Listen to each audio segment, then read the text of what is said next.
تو میں نے کہا یہ اس بات پر ہے کہ زندگی ذمہ داریوں کا نام ہے.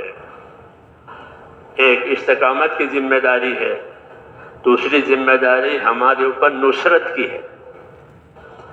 نصرت کی ذمہ داری ہے. نصرت یعنی ہم اللہ تعالیٰ کے دین کے مددگار بنے. حکم ہے ہم کو کہ اپنے دین کے مددگار رہو، اپنے دین کے مددگار رہو. کونوا انصار اللہ، اے ایمان والو اپنے دین کے مددگار رہو. ایک اپنے دین کے پابند رہو، ایک اپنے دین کے مددگار رہو. دو حکم. پابندی میں جو اللہ کے فرائض ہیں ایمان کے ساتھ کہ اس کی پابندی ہوگی. ایمان کہ ایمان میں قوت لانا، یہ ضروری ہے کہ ایمان میں قوت آوے. ایمان کی محنت سے قوت آتی ہے کہ ایمان کی محنت کرو تاکہ ایمان میں قوت آوے. ایمان میں قوت آئے تو کیا نتیجہ ہوگا کہ ایمان میں قوت آئے گی تو حرام سے بچنے کی طاقت پیدا ہوگی، فرائض کو ادا کرنے کی طاقت پیدا ہوگی، دوسروں کے حقوق ادا کرنے کی طاقت پیدا ہوگی. ایمان کی طاقت کے یہ ثمرات ہیں. یہ ثمرات ہے کہ ایمان میں طاقت آئی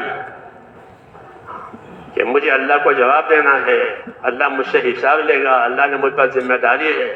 ثواب اور عذاب اللہ کے فیصلے سے ہوگا اور ناپ تول کے ہوگا. جب یہ بات آئے گی تو زندگی ذمہ داریوں کا، تو یہ زندگی حقوق ادا کرنے پر قائم کرے گی کہ فرائض ادا ہو جائیں گے. فرائض کے ادا کرنے کی طاقت آئے گی. نماز، روزہ، زکوٰۃ، حج، حلال کھانا، حلال کمانا، حلال پہننا، حلال اوڑھنا، یہ جو ہے وہ حرام سے بچنا، یہ طاقت پیدا ہوتی ہے. ایمان کی محنت سے یہ طاقت پیدا ہوتی ہے. ایک دم اللہ نے حرام چیزوں کو حرام نہیں بتایا کہ شراب حرام ہے، ایک دم نہیں بتایا، بلکہ لوگوں میں جب ایمان کی طاقت بڑھائی محنتوں سے، مجاہدوں سے، تعلیم سے، تو پھر احکام آئے کہ یہ حرام ہے، یہ حرام ہے، یہ حرام ہے، تو چھوٹ گئی وہ. تو محنت سے یہ طاقت پیدا ہوتی ہے کہ حرام سے بچا جائے گا اور فرائض کو اور حقوق کو ادا کیا جائے گا. فرائض کو اور حقوق کو ادا کیا جائے گا. یہ اس طاقت کا نتیجہ ہوتا ہے کہ اب ایمان میں طاقت آئی کہ اللہ نے کوئی چیز فرض کی ہے کہ اس کو ادا کریں گے، اس کو ادا کریں گے. ایسے دوسروں کے حقوق ہیں کہ وہ ادا کیے جائیں گے، وہ ادا ہو جائیں گے. ایمان کی طاقت کا یہ ثمرہ ہوتا ہے. اس لیے ایک ذمہ داری ہے کہ اپنے ایمان میں طاقت پیدا کی جائے. ایمان کی محنت سے ایمان میں طاقت آتی ہے. ایمان کی محنت چھوٹ جاتی ہے تو ایمان میں کمزوری آتی ہے، پھر یہ حقوق ادا کرنے میں کوتاہیاں اور کمزوریاں ہوگی. والذین جاہدوا فینا لنہدینہم سبلنا، اس آیت میں اسی کی طرف رہبری ہے کہ جو ہمارے راستوں کی محنت کریں گے ہم ان کو اپنے راستوں کی طرف رہبری دیں گے. سبل اللہ کے راستے، اللہ کے راستے سے مراد وہ اعمال ہیں جو اللہ تعالیٰ کو پسند ہے کہ ان کو نیک اعمالوں کی طرف رہبری کی جائے گی. تو محنت کے ذریعے سے نیک اعمالوں کی طرف رہبری ہوگی. ہاں اگر یہ چھوٹ جائے گی تو پھر نیک اعمالوں میں کوتاہیاں ہوگی. اس لیے ایک تو یہ اپنے اندر پیدا کرنی ہے اور اپنے دین کی نصرت کرنی ہے کہ اپنے دین کے مددگار بنو. ہاں اللہ تعالیٰ نے حضور صلی اللہ علیہ وسلم کی نصرت کے لیے انصار مدینہ کو تیار کیا تھا. ہاں کیونکہ نبی کو اپنی مدد کی ضرورت ہے. حضور صلی اللہ علیہ وسلم مکے کی گلیوں میں پھرتے تھے، لوگوں کو دعوت دیتے تھے. من ینصرنی، کون ہے جو میرا مددگار بنے، کون ہے جو میرا ساتھ دے. یہ کرتے تھے تو کوئی نہیں ہوتا تھا.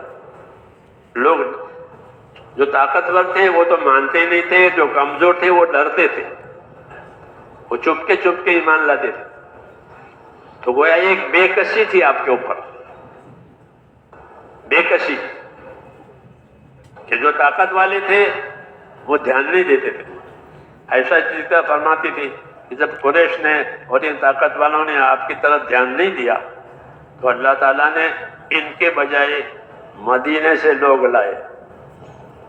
کہ مدینے کے لوگ آئے, ان کو نہیں معلوم تھا آپ کا کام. وہ تو آئے تھے حج کے مجمع میں. لوگ آتے تھے حج میں, اس زمانے میں جاہلیت کا حج کرتے تھے, تو حج کے مجمع میں آئے تھے. حج کے مجمع میں رات میں آپ سے ملاقات ہو گئی, چونکہ حج کی راتیں چاندنی ہوتی ہے, لائٹ تو تھی نہیں اس زمانے میں, لیکن حج کی جو راتیں ہیں 10, 11, 12, 13 یہ تو چاندنی راتیں ہوتی ہیں.